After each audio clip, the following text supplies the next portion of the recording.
PM Modi की appeal, सभी मंदिरों में स्वच्छता अभियान चलाएं। प्रधानमंत्री नरेंद्र मोदी की यह अपील। बड़ी खबर इस वक्त की, प्राण प्रतिष्ठा के दिन करें श्रमदान। भारत दुनिया के टॉप 3 इको सिस्टम में है। पीएम मोदी की यह खास बातें मन से भारत आज रिकॉर्ड कायम कर रहा है। भारत के युवा ही हमारी ताकत का आधार हैं। महाराष्ट्र में पीएम मोदी की यह खास बातें। समय हर किसी को एक सुनहरा मौका देता है, भारत के युवाओं के लिए भी आज वो सुनहरा मौका है। मेरा सबसे अधिक भरोसा युवाओं पर। 10 साल में हमने युवाओं को खुला आसमान दिया।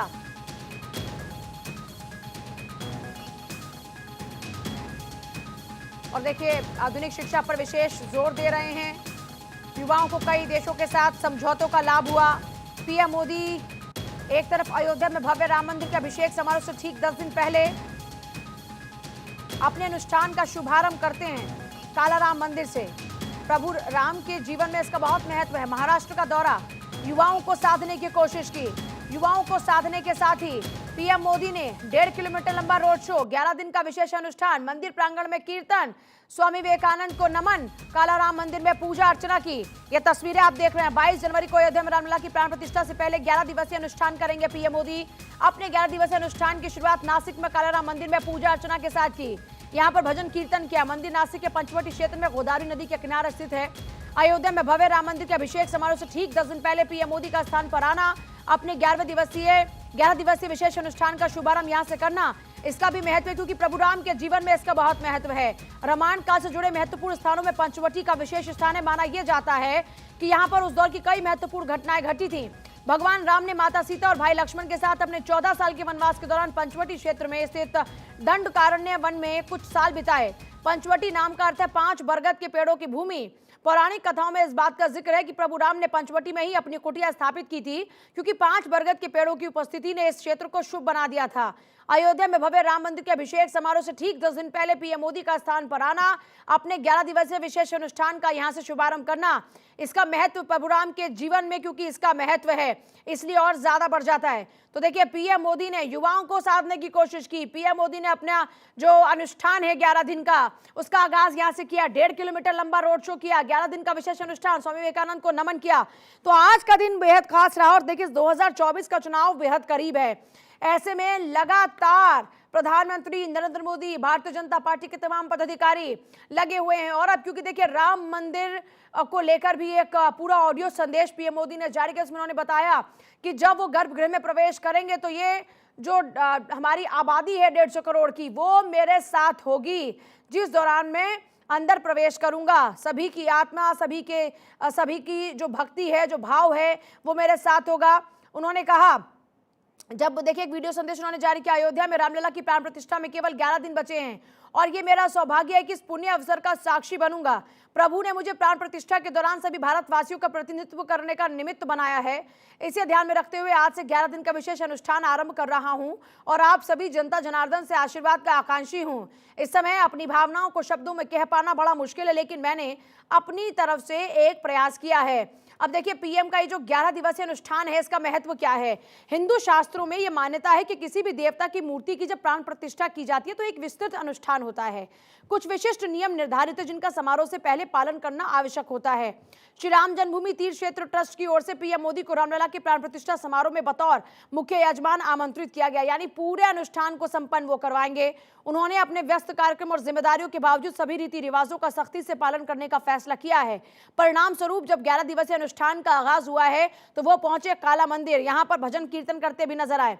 वो तस्वीरें भी आपने देखी। हिंदू धर्म ग्रंथों में अभिषेक से पहले व्रत के लिए विशेष निर्देश दिए गए हैं और रामलला की प्राण प्रतिष्ठा तक पीएम मोदी अपनी दिनचर्या के हिस्से के रूप में ब्रह्म मुहूर्त में जागरण, यानी कि सुबह जल्दी उठना, पूजा पाठ करना, साधारण आहार, सात्विक भोजन ग्रहण करना, इन तमाम बातों का वो पालन करेंगे। मुख्य समारोह से एक सप्ताह पहले 16 जनवरी से अयोध्या के श्री राम जन्मभूमि मंदिर परिसर में वैदिक अनुष्ठान शुरू होंगे। वाराणसी के पंडित लक्ष्मीकांत दीक्षित 22 जनवरी को मुख्य प्राण प्रतिष्ठा समारोह को संपन्न कराएंगे। एक सप्ताह के अनुष्ठान के दौरान 1008 हुंडी महायज्ञ का आयोजन किया जाएगा, जिसमें हजारों श्रद्धालु हवन करेंगे। श्रद्धालुओं के ठहरने के लिए अयोध्या में टेंट सिटी भी बनाई गई है। अब 11 दिवसीय अनुष्ठान के बारे में आचार्य प्रमोद कृष्ण भी बताते हैं कि जहां तक उपवास का सवाल है तो इससे मनुष्य तप कर कुंदन होता है। एक शक्ति जनता से प्राप्त होती है, एक शक्ति ईश्वर से प्राप्त होती है। भगवान से शक्ति प्राप्त कर जनता की सेवा के लिए पीएम मोदी 11 दिनों का अनुष्ठान कर रहे हैं। अलग अलग रिएक्शन आ रहे हैं, लेकिन उससे पहले ये 5 तस्वीर अपने महाराष्ट्र दौरे के दौरान में पीएम मोदी ने न सिर्फ भजन कीर्तन किया मंदिर प्रांगण में बैठकर, बल्कि स्वामी विवेकानंद को नमन किया। कालाराम मंदिर में जाके पूजा अर्चना की। कहा जाता है कि यहीं पंचवटी में ठहरे थे भगवान श्री राम अपने 14 साल के वनवास के दौरान। सम्मानित कर्ता को पहचानने पर जोर दिया है। उनका मानना था एक संयोग नहीं है, सम्मानित कर्ता को पहचानने पर जोर दिया है। उनका मानना था एक संयोग नहीं है। तो देखिए पीएम मोदी युवाओं से वार्तालाप करते नजर आए। उन्होंने बताया कि युवा कैसे भारत की शक्ति हैं, युवाओं का योगदान भारत की सरकार भारत के भविष्य बनाने में है और इसीलिए वो कहते हैं कि इक्वली युवाओं को पार्टिसिपेट करना चाहिए। वो बताते हैं कि पिछले 10 सालों में कैसे युवाओं को खुला आसमान मिला है और इस खुले आसमान में युवा उड़ान भर सकते हैं। तो ये तस्वीरें फिलहाल आपके सामने हैं। 1.5 किलोमीटर लंबा रोड शो, कालाराम मंदिर में दर्शन पूजन, मंदिर प्रांगण में कीर्तन। पीएम मोदी जब आज पहुंचे महाराष्ट्र, तो महाराष्ट्र के दौरे के दौरान में एक तरफ जहां उन्होंने युवाओं को साधने की कोशिश की, तो वहीं दूसरी तरफ देखिए युवा मेला नासिक में हुआ। स्वामी विवेकानंद की 161वीं जयंती पर महाराष्ट्र के नासिक में बड़ा महोत्सव आयोजित हुआ, राष्ट्रीय युवा दिवस, जिसमें पीएम मोदी पहुंचे और इसी के साथ ही भव्य युवा मेले में शिरकत जब पीएम मोदी ने की तो युवाओं में भी अलग उत्साह नजर आया। उन्होंने बताया कि युवाओं के लिए कैसे आज बेहतर विकल्प खुले हैं, कैसे आज खुला आसमान युवाओं को मिला है और वो उड़ान भर सकते हैं। उन्होंने बताया कि युवाओं का योगदान कैसे देखिए भारत के निर्माण में है और उन्होंने बताया कि आज जब इंफ्रास्ट्रक्चर की बात आती है तो इंफ्रास्ट्रक्चर के मामले में लगातार आगे बढ़ रहा है देश। और मेरे साथ मेरी पॉलिटिकल एडिटर अदिति नागर जुड़ रही सीधे न्यूज रूम से। अदिति, कालाराम मंदिर में दर्शन पूजन, विवेकानंद को नमन, इसके साथ ही युवाओं को साधना, आज पीएम मोदी के पूरे महाराष्ट्र दौरे को किस तरीके से आप देख रहे हैं, खास 2024 के लिहाज से?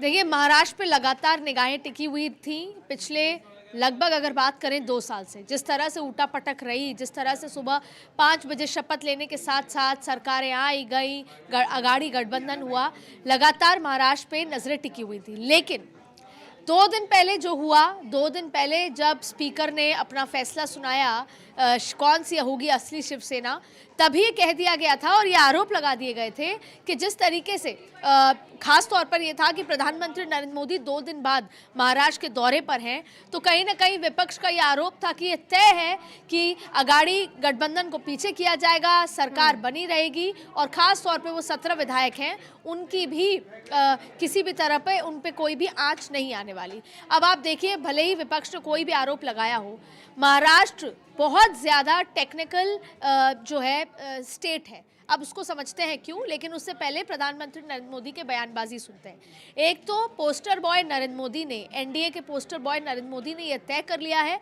कि 2024 का चुनाव भी मैं अपने कंधों पर ही जीतूंगा। क्यों?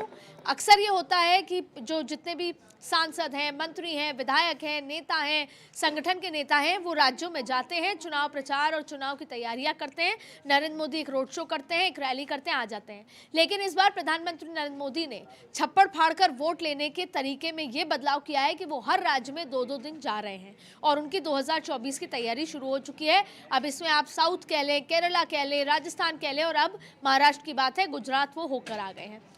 महाराष्ट्र एक ऐसा राज्य है जो दोनों ही विपक्ष के लिए और पक्ष के लिए महत्वपूर्ण है। कैसे? जहां एक तरफ गठबंधन की राजनीति चल रही है, उसकी जो असली शुरुआत है वो महाराष्ट्र से हुई है।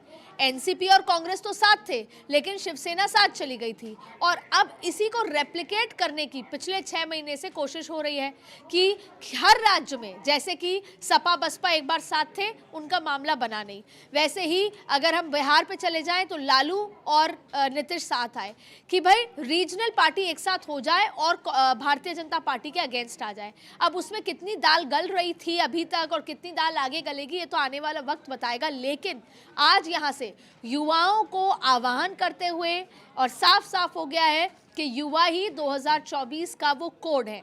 दूसरी बात, परिवारवाद पे टारगेट करना। अब ये बात कही जाती है कि सीक्रेट रेसिपी है भारतीय जनता पार्टी की, सीक्रेट। अब सीक्रेट कुछ भी नहीं रहा।